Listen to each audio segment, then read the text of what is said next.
안녕하십니까. Y타임스 논평의 주북일입니다. 조국 법무장관 후보자가 기자간담회를 가졌죠. 그런데 저희들이 팩트체크를 했는데요. 15가지 모두 거짓이었습니다. 국민과 국회를 능멸한 거죠. 그 거짓의 끝은 어디일까요? 조국 후보자가 트위터에서 범죄자들의 변명 기법을 말했는데요. 그대로 이번에 기자간담회가 이뤄진 것 같습니다. 그래서 조국 기자간담회를 한 줄 평한다 그러면 나는 몰랐다 이렇게 정리할 수 있지 않을까 보여집니다. 조국 법무부 장관 후보자가 2일날 오후에 국회에서 사실상 무산된 인사청문회 대신에 자신에 대한 각종 의혹을 소명하겠다 그러면서 기자간담회를 열었습니다. 민주당 출입기자들만 출입이 허용됐죠. 이 간담회에서 조 후보자는 자신과 가족을 둘러싼 각종 의혹에 대해서 죄송하다 그러면서도 몰랐다 또는 법적으로는 문제가 없다 이런 식으로 답변을 했습니다. 이 조국 후보자의 기자회견 내용을 한 줄로 요약한다 그러면 방금 제가 말씀드린 같이 나는 몰랐다 이렇게 정리할 수가 있을 겁니다. 조국 후보자가 이날 기자간담회에서 한 내용들 어디까지가 진실일까요? 과연 어떤 말들을 했고 이 셀프 기자회견에서 한 발언들이 어디까지가 진실이고 어떤 것은 거짓일까요? 자유한국당 김진태 의원은 조국 후보자의 발언을 15가지 항목으로 분류해가지고 무엇이 거짓인지를 밝혔고요. 나경원 원내대표라든지 아니면 바른미래당도 이 조국 후보자의 거짓말 향연을 구구절절 통박을 했습니다. 이걸 좀 정리를 해서 제가 15가지로 다시 한번 좀 정리를 해봤습니다. 첫 번째 팩트. 기자회견을 하는 이유에 대해서 체크를 해보겠습니다. 조국 후보자는 회견 당일인 2일날 이 국회 인사청문회의 마지막 날이기 때문에 기자회견을 하는 것이라고 주장했습니다. 그런데 팩트체크를 해보니까 이건 거짓이었습니다.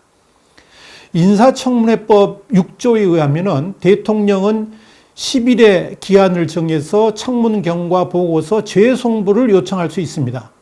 그렇기 때문에 아직 법에 정한 청문회를 할 수 있는 기간이 남아 있습니다. 그 기간은 9월 12일까지입니다.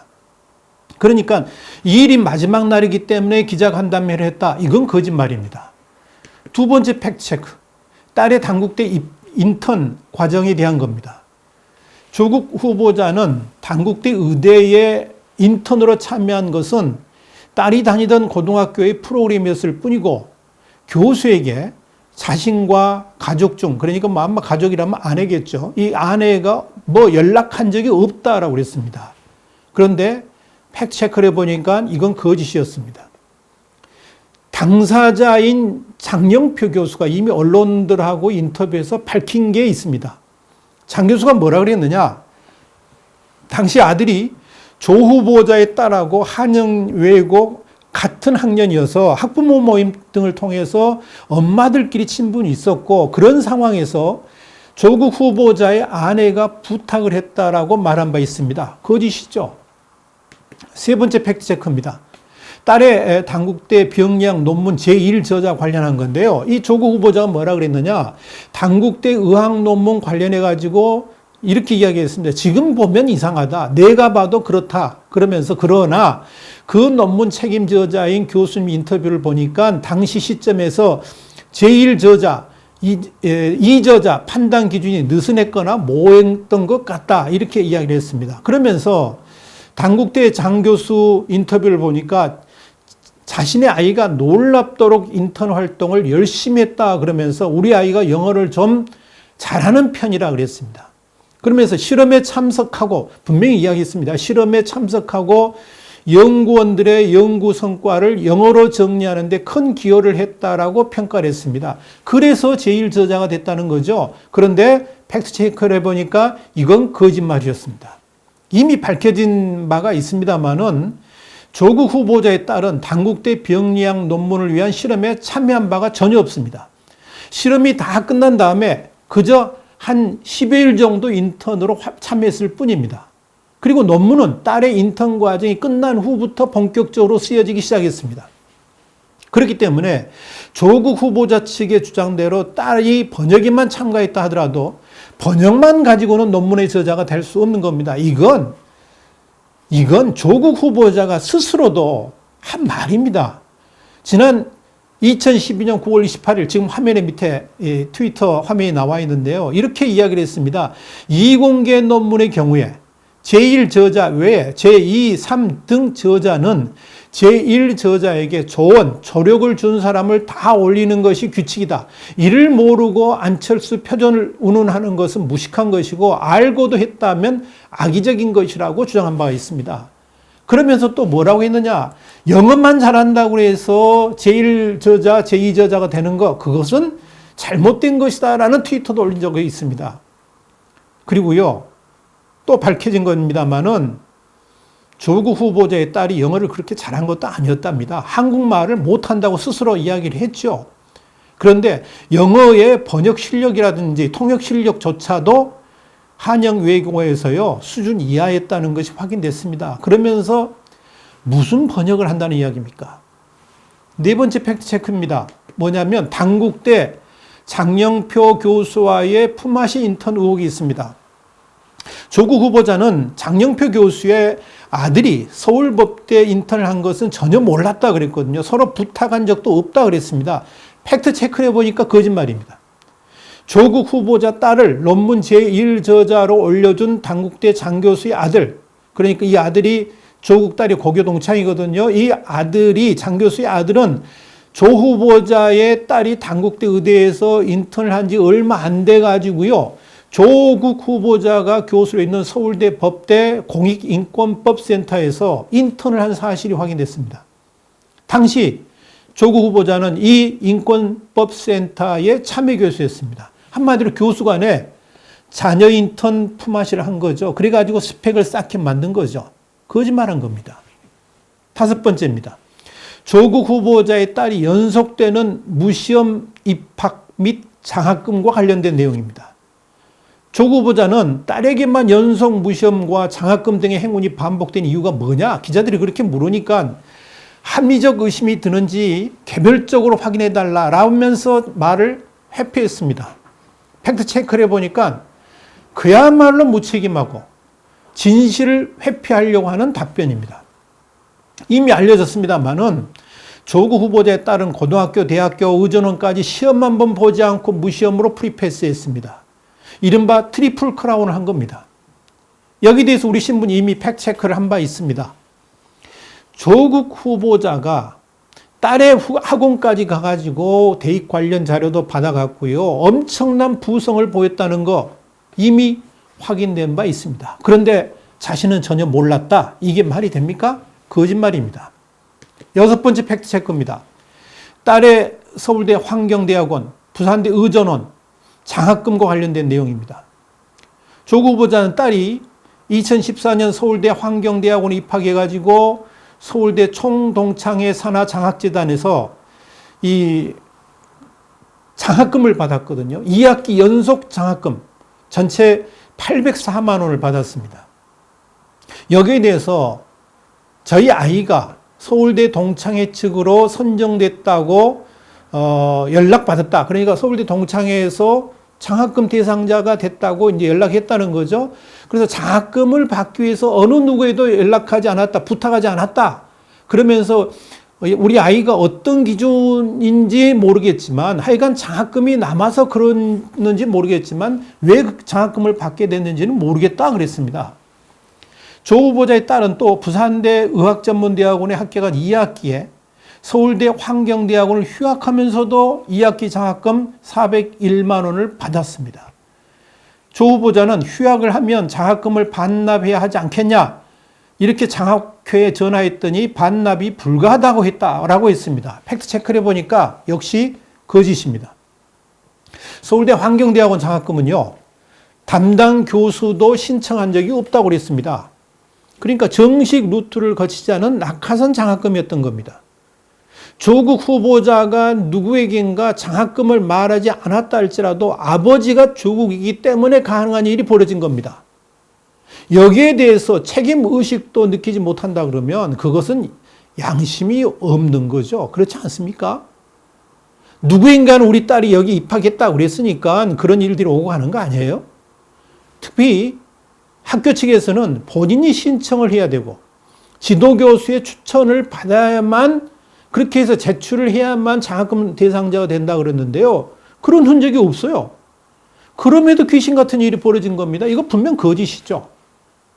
거기에 학교도 제대로 다니지 않았으면서도 입학학기부터 장학금을 받은 서울대 환경대학원, 그리고 낙제점을 받으면서도 장학금을 받았던 부산대 의전원 케이스는 아마도 대한민국 장학금 역사상 처음이자 마지막이라 해도 과언이 아닐 정도로 그야말로 희귀 사례 중에 희귀 사례입니다. 그렇지 않습니까? 조국이 아니었으면 불가능한 거죠. 7번째 팩트체크. 고려대 입학 과정입니다. 조국 후보자는 고려대 세계 선도 인재 전형은 어학이 중심이 되는 선발 과정이었고 여기에 단국대 논문이 제출되지 않았다라고 했습니다. 우선 어학이 중심되는데요. 이 조국 후보자가 말한 대로 딸이 어학 실력이 뛰어나지 않았다는 거, 심지어는 회화 능력까지도 중간 수준밖에 안 됐다는 거 이미 다 확인이 됐습니다. 거짓말이죠. 확실한 거짓말입니다. 세계 선도 인재 전형은 어학 40%고요. 학교 생활 기록부가 60%입니다. 근데 그 생활 기록부는 자기소개서, 자소서라고 그러죠. 이 자소서를 포함해 가지고 별도 제출한 모든 서류를 종합 평가하는 겁니다. 그런데 조국 후보자 딸의 자소서에는 단국대 의대에서의 인턴십 성과로 나의 이름이 논문에 오르게 되었다라고 분명히 기재되어 있습니다.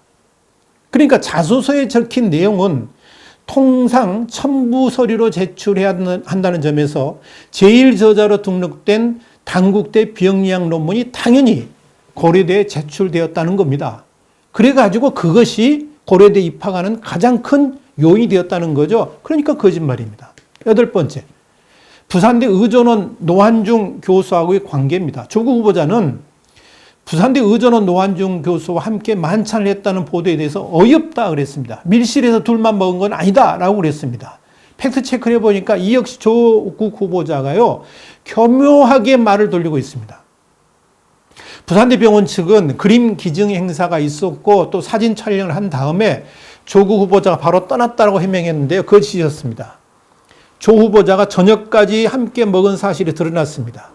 또 여러 명이 있긴 했습니다만은 헤드 테이블에서 이 같이 식사를 함께 했다는 사실도 확인됐습니다.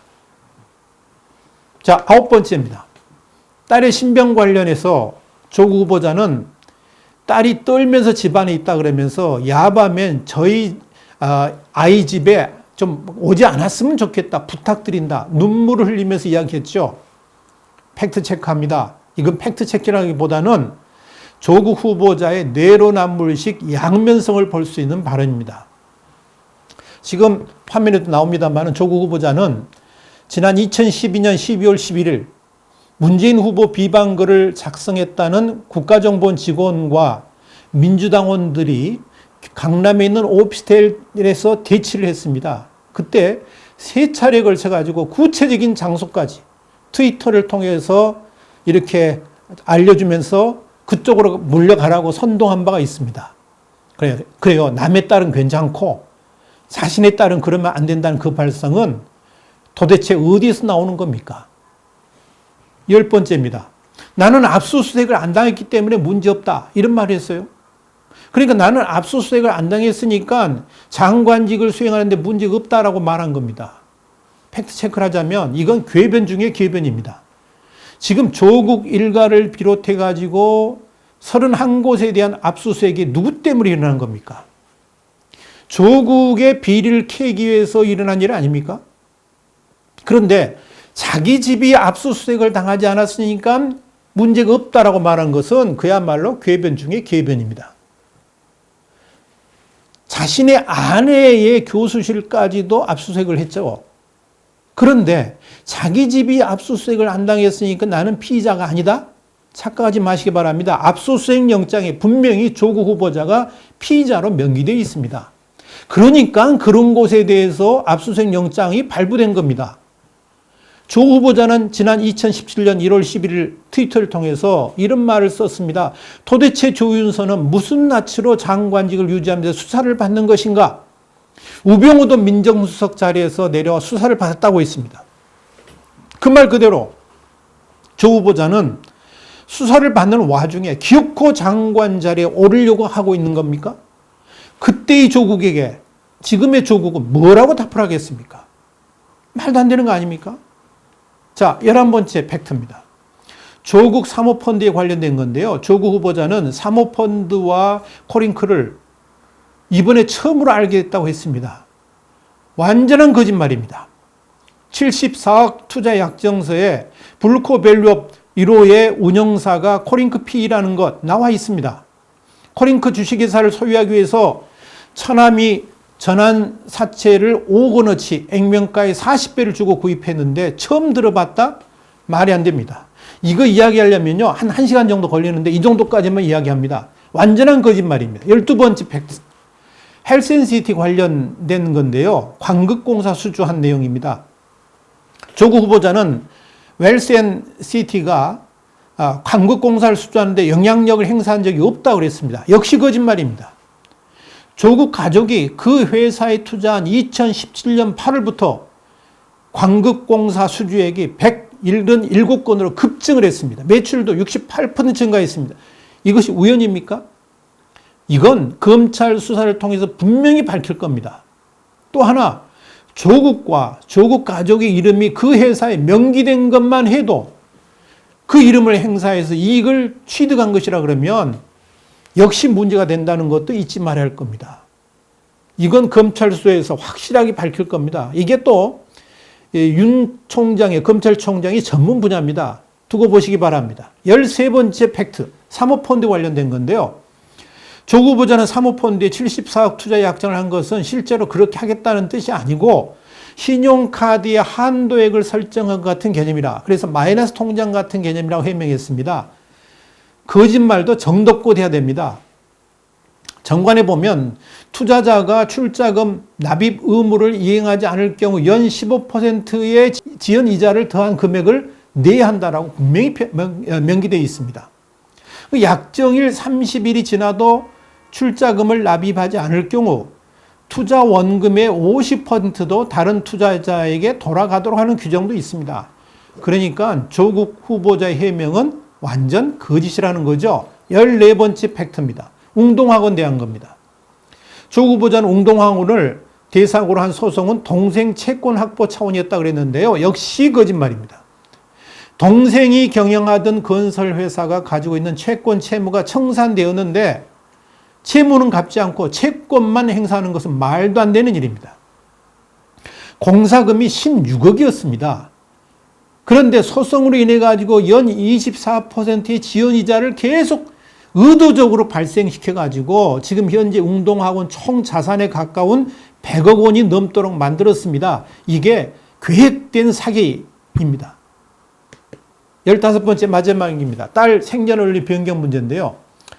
조국 후보자는 2014년 8월 딸의 주민등록상 생년월일을 1991년 2월에서 1991년 9월로 정정한 이유를 놓고 이렇게 이야기를 했습니다. 의전원, 그러니까 의학전문대학원 합격 가능성을 높이기 위한 것이 아니냐, 이런 의혹을 제기하니까 제가 기함을 했다. 근데 이게 기함이 뭐냐면 몹시 놀라가지고 넋을 잃었단 말인데, 이렇게 놀래서 넋을 잃을 정도 됐다. 그러면서 딸 생년월일 정정하고 의전원 입학과는 무관하다고 그랬습니다. 그러면서 당시 출생신고는 선친께서 고향에서 하셨는데 나중에 물어보니까 아이 학교를 빨리 보내겠다는 생각으로 생년월일을 앞당겨 신고했다라고 했습니다. 그때 어떻게 신고했는지는 알지 못한다라고 그랬습니다. 팩트는요, 거짓말 가능성이 아주 높은 발언입니다. 요즘 자녀들, 저희 세대도 태어날 때 어르신들이 안 하고 부모들이 하지 않습니까? 주민등록부 기재, 부모가 하지 조부모에게 맡기는 일은 거의 드뭅니다. 하물며 태어날 때도 아닌 의존에는 입학할 무렵에, 그러니까 2014년 8월인데요. 그때서야 생년월일이 변경했습니다. 왜 하필 그때 했을까? 그것도 조국 후보자의 아버지가 바꿨다는 것을 상식적으로 이해할 사람들이 누가 있을까요? 조 후보자는 이런 의문을 묻는 기자들의 질문에 제가 그 부분은 돌아가신 아버님께 물어보겠다. 돌아가신 아버님께 어떻게 물어봅니까? 코미디죠. 자, 정리합니다. 조국 후보자의 기자회견을 평가하면 조국 스스로 평가한 4단계의 변명 그대로입니다. 조국 후보자가요, 2013년 10월 28일 트위터를 통해서 이런 말을 했습니다. 지금 화면에 보이시죠? 다들 익숙하시죠? 범죄자들의 변명 기법. 절대 안 했다고 잡아뗀다. 2. 한 증거가 나오면 별거 아니라고 한다. 3. 별것 같으면 너도 비싸게 안 했냐며 물고 늘어진다. 4. 그것도 안 되면 꼬리 자르기를 한다. 어떠세요? 조국 후보자 2일 기자회견은 조국 스스로가 말한 범죄자의 변명 기법을 전혀 벗어나지 않았다고 평가할 수 있을 것입니다. 조국 후보자 기자 간담회를요, 무려 11시간이나 했습니다. 왜 이렇게 길게 늘어지고 이렇게 오래오래 했을까요? 11시간이나. 여러분, 진실을 말하기에는 10분이면 충분한데요. 거짓으로 변명하려면 11시간도 모자랍니다. 그렇게 했음에도 아직 실체적 진실은 전혀 밝혀지질 않았습니다. 왜요? 거짓이 또 다른 거짓을 낳기 때문입니다. 앞으로 조국 후보자는 어떻게 될까요? 여기에 대한 답도 조국 후보자의 트위터에서 찾아볼 수가 있습니다. 지금 화면에 보이시죠? 조국 후보자는 2017년 3월 22일 트위터에서 이렇게 말을 했습니다. 박근혜 전 대통령을 향해서 한 말입니다. 피의자 박근혜, 첩첩이 쌓인 증거에도 불구하고 모른다와 아니다라 일관했다. 구속영장 청구할 수밖에 없다. 검찰 정무적 판단하지 말라. 이 말에다가 조국, 박근혜를 조국이란 말로 바꾸면 그대로 적용됩니다. 조국이 뭘 어떻게 했어요? 모른다와 아니다로 일관했죠. 그럼 어떻게 해야 됩니까? 구속영장 청구할 수밖에 없습니다. 더 이상 무슨 말이 필요합니까? 한 언론은 조국 후보자 사태를 빗대서 수호지심이 없으면 사람이 아니다라고 했습니다. 스스로 부끄러움을 모른다 그러면 사람도 아니라는 얘기죠. 지금 조국이 그렇습니다. 오늘 와이타임스 논평 조국 기자 간담회에서 나온 내용들 15가지로 팩트체크를 해봤습니다. 결과 어떻습니까? 모두가 거짓이었습니다. 조국 후보자는 국민과 국회를 능멸한 겁니다. 조국 기자 간담회를 한마디로 평가한다면 나는 몰랐다 였습니다. 이런 사람을 법무장관에게 앉히려고 하는 문재인 대통령 과연 어떤 사람일까요? 와이타임스 논평이었습니다. 다음 시간에 다시 뵙겠습니다. 감사합니다.